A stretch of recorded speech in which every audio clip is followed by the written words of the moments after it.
siapa? Dengan Ibu Puspita.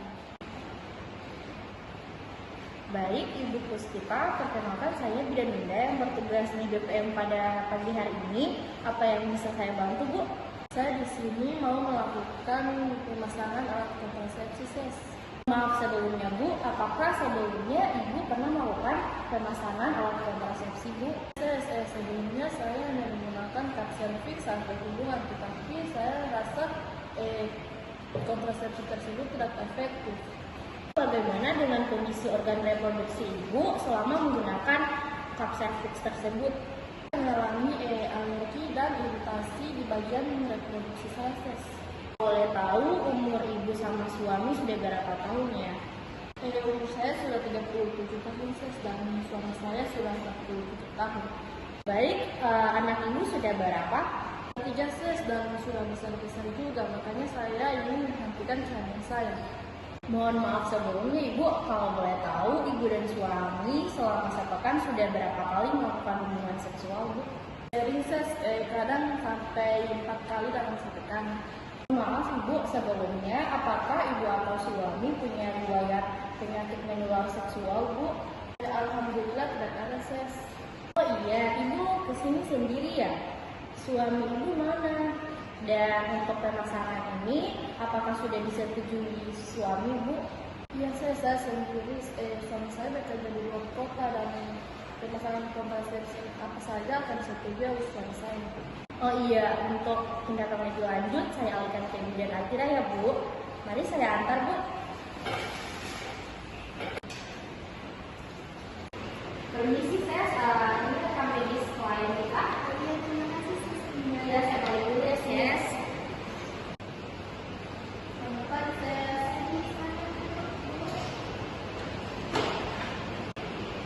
Baik, Ibu, perkenalkan saya Bidan Atira. Jadi saya yang bertugas di pagi hari ini bersama dengan Bidan Winda.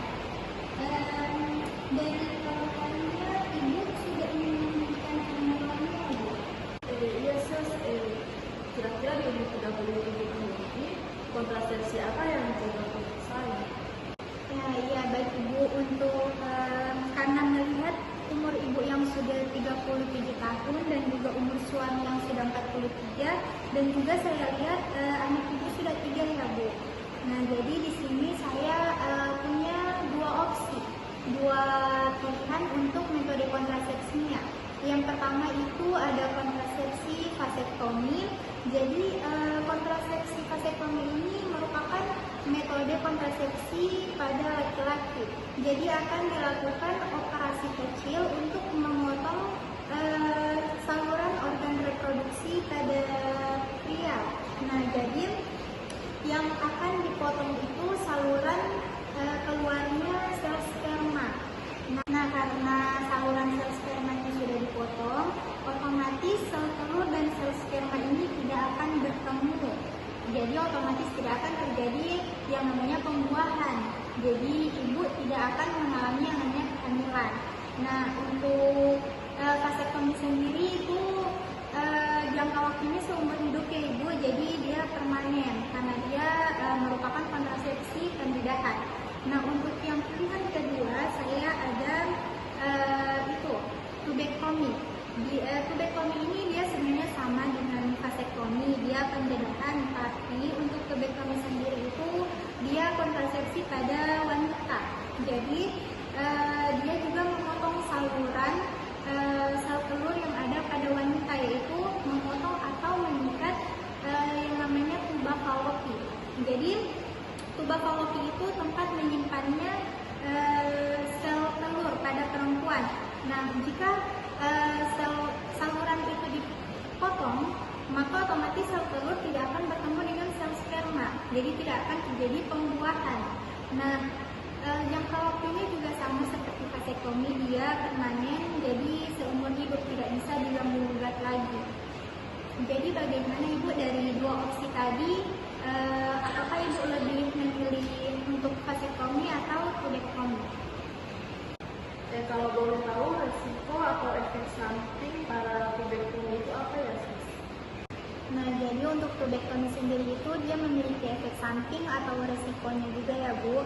bisa saja ibu akan mengalami infeksi pada bekas luka operasi. Bisa juga ibu mengalami gangguan pada saluran pencernaan, terutama pada usus, dan juga ibu bisa mengalami gangguan pada kandung kemih. Namun, di luar dari resiko tadi, manfaat dari tubekomi ini yaitu dapat dengan efektif mencegah kehamilan. Ada 3 ya Bu. Nah, jadi di sini saya punya 2 opsi, 2 pilihan untuk metode kontrasepsinya. Yang pertama itu ada kontrasepsi vasektomi. Jadi kontrasepsi vasektomi ini merupakan metode kontrasepsi pada laki-laki. Jadi akan dilakukan operasi kecil untuk memotong saluran organ reproduksi pada pria. Nah, jadi yang akan dipotong itu saluran keluarnya sel sperma. Nah, karena saluran sel spermanya sudah dipotong, otomatis sel telur dan sel sperma ini tidak akan bertemu. Jadi otomatis tidak akan terjadi yang namanya pembuahan. Jadi ibu tidak akan mengalami yang namanya kehamilan. Nah, untuk vasektomi sendiri itu jangka waktunya seumur hidup ya ibu, jadi dia permanen karena dia merupakan kontrasepsi pembedahan. Nah, untuk yang pilihan kedua saya ada tubektomi. Tubektomi ini dia sebenarnya sama dengan vasektomi, dia pembedahan, tapi untuk tubektomi sendiri itu dia kontrasepsi pada wanita. Jadi dia juga memotong saluran sel telur yang ada pada wanita, yaitu memotong atau mengikat yang namanya tuba falopi. Jadi tuba falopi itu tempat menyimpannya sel telur pada perempuan. Nah, jika saluran itu dipotong, maka otomatis sel telur tidak akan bertemu dengan sel sperma, jadi tidak akan terjadi pembuahan. Nah, jangka waktunya juga sama seperti vasektomi, dia permanen, jadi seumur hidup, tidak bisa diganggu-gugat lagi. Jadi bagaimana ibu dari 2 opsi tadi, apakah ibu lebih memilih untuk vasektomi atau tubektomi? Kalau boleh tahu resiko atau efek samping para tubektomi itu apa ya sis? Nah, jadi untuk tubektomi sendiri itu dia memiliki efek samping atau resikonya juga ya Bu. Bisa saja ibu akan mengalami infeksi pada bekas luka operasi. Bisa juga ibu mengalami gangguan pada saluran pencernaan, terutama pada usus, dan juga ibu bisa mengalami gangguan pada kandung kemih. Namun, di luar dari resiko tadi, manfaat dari tubektomi ini yaitu dapat dengan efektif mencegah kehamilan. Jadi, tubektomi ini sudah merupakan metode kontrasepsi yang paling efektif dan paling aman digunakan dalam mencegah kehamilan terjadi. Bagaimana prosedurnya sis? Nah, untuk prosesnya itu ibu akan kami lakukan pembedahan kecil ya Bu, atau operasi kecil. Jadi akan dilakukan sayatan pada perut ibu untuk bisa mengikat atau memotong saluran tuba falopi, yaitu bisa diikat menggunakan benang khusus atau juga ada bisa menggunakan material-material khusus lainnya. Nah, jadi dengan tindakan itu memungkinkan untuk sel telur itu tidak dapat menempel pada dinding rahim ibu. Kira-kira apakah ada penyesalan setelah dimakan sis? Nah, ya ibu, beberapa wanita mungkin akan mengalami rasa menyesal ya, ada penyesalan di dalam diri mereka setelah melakukan metode kontrasepsi ini, di mana mereka akan merasakan menyesal karena sudah tidak bisa hamil lagi dan juga sudah tidak bisa memiliki anak lagi.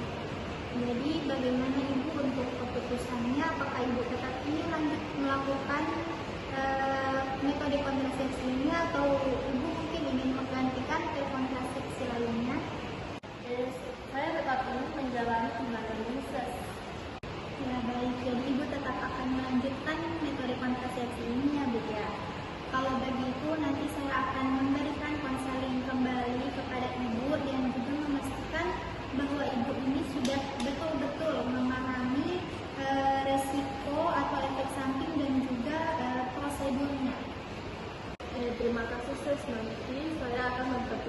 hal ini dengan suami. Ya, baik Bu, nanti selamat datang kembali ya Bu. Jika Ibu mungkin memiliki pertanyaan atau mungkin Ibu sudah ingin menjalankan tindakan ini, nanti Ibu bisa kembali lagi ke sini untuk melakukan konseling kembali, atau mungkin nanti saya akan langsung melakukan tindakan kepada Ibu. Ya, terima kasih Ses atas konselingnya. Kalau begitu saya permisi dulu. Ya Ibu, terima kasih kembali. Mari Bu, saya antar.